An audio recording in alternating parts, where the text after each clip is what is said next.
Well, hello, Regents community. This is Pastor Alexander back again virtually. Really miss you all a whole lot, especially hearing your good morning, Pastor Alexander, said every morning of the week. But I still would like to play some songs for you. This is Alexander and I, and I'm going to do some brief devotions with you first, and then I'm going to pull out an old classic, actually, with a surprise instrument. It's not super unique instrument, but with a surprise instrument, I'll sing an old chorus for you, an old school chorus, and I want you all to sing along. But first, I'd like to direct us towards the book of Ecclesiastes, actually. The book of Ecclesiastes at this time, Regents, is very apropos, the wisdom of the book of Ecclesiastes for this time.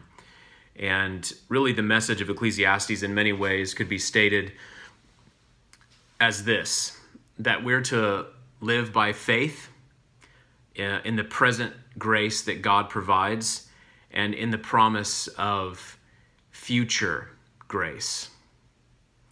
Ecclesiastes 11, look it up with me as well and read along with me at home. Ecclesiastes chapter 11, verses 6 through 10. Sow your seed in the morning, and do not be idle in the evening. For you do not know whether morning or evening sowing will succeed, or whether both of them alike will be good. The light is pleasant, and it is good for the eyes to see the sun. Should get outside, take advantage of a more simple life with your family, and enjoy the outdoors. Indeed, if a man should live many years, let him rejoice in them all, and let him remember the days of darkness, for they will be many. Everything that is to come will be futility, it says. And this is one of those places in the book of Ecclesiastes that if we don't interpret it well, we can sort of scratch our heads and wonder why we just read a verse like that. Everything will be futile? Are our lives futile? Is our work in vain? And the answer is our work is not in vain.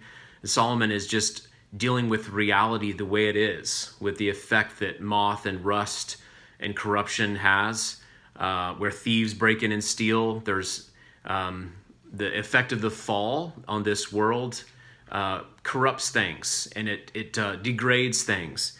And that's why we serve a God who will bind up all our works, our good deeds done, and he will see it on the other side. In the light of eternity is not in vain.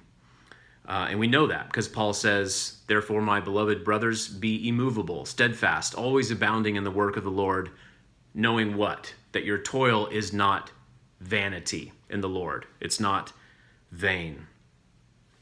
Even in the book of Ecclesiastes in chapter 8, verse 12, Solomon says this, although a sinner does evil 100 times and may lengthen his life, still I know that it will be well for those who fear God, who fear him openly. It's an important verse for Ecclesiastes. It will be well for those who fear God. And then verses 9 and 10 of Ecclesiastes chapter 11. Rejoice, young man, during your childhood, and let your heart be pleasant during the days of young manhood, and follow the impulses of your heart and the desires of your eyes, yet know that God will bring you to judgment for all these things. This is why at the end of the book he says, fear God. There is a God that we are accountable to, that we will answer to, but he's good and he's gracious and he wants us to live life to the fullest, passionately glorifying him, serving others, and enjoying his grace, enjoying the things that he has done, loving obedience and hating sin. But we're to rejoice. We're to rest in him. And finally, in verse 10, we serve the God who's in control. So much of the book of Ecclesiastes is not about, it's really about the fact that we don't control, but God is in control. It says, remove grief and anger from your heart and put away pain from your body, because childhood and the prime of life are fleeting. So enjoy the present grace that you have. Don't miss the present grace because of worry and grief and anger and uncertainty. Live now, live well.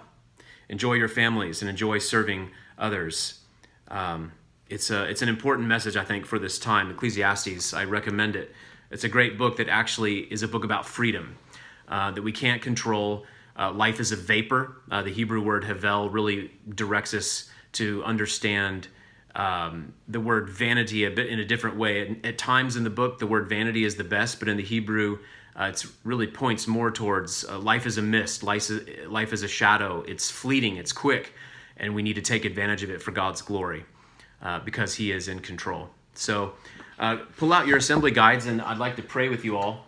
And then I'll sing a song to wrap up our time. But turn to page 23. I know that all of you took your assembly guides home. Page 23. This is a wonderful prayer from Basil the Great. His prayer to God, the Holy Trinity. Christian, what do you pray? As I rise from sleep, I thank you, O Holy Trinity, for through your great goodness and patience you were not angered with me, an idler and sinner, nor have you destroyed me in my sins, but have shown me your love, and now enlighten my mind's eye and open my mouth to study your words and understand your commandments and do your will and sing to you in heartfelt adoration and praise your name most holy, the name of the Father, Son, and Holy Spirit, now and ever, and to the ages of ages. Amen. All right, I'm going to sing an old classic for you. All right, it's Lord, I lift your name on high. Maybe it's been ages since you've sang that, or maybe you've never heard of it before, but you can pick it up quick, and I'm going to sing it for you on my guitar. Here we go.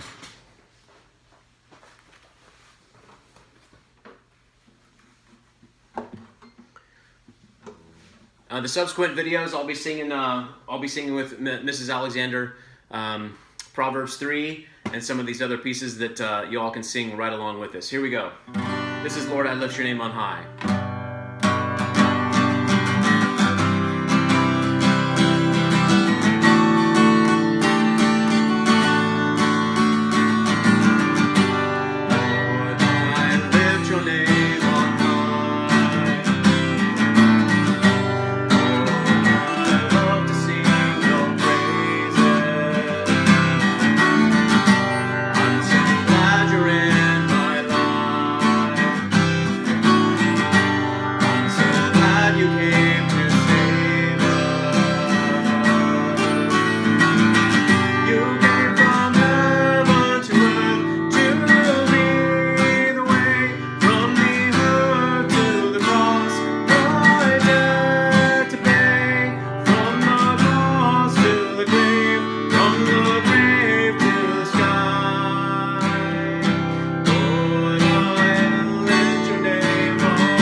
Guys, hope you enjoyed that. God bless you. Work hard and enjoy your family. We'll see you later.